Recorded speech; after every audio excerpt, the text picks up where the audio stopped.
Hey guys, so this is how you're going to create dotted circles and dotted arrows in Figma. First, we're going to go to a Figma project that we want to add a created or dotted circles and dotted arrows to.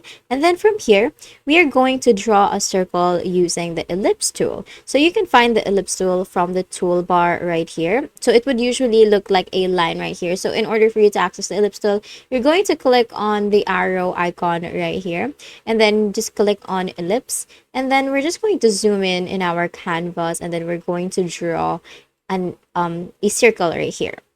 Now, after we draw a circle, we are going to go to this right side panel, and then we're going to click on stroke. Now from here, once you click on that, there are several tools that will appear right here, and then you will see this like edit icon right here just beside the weight. You're going to click on that, and then this is your stroke settings. So from here, you are going to click on the basic and then go to style.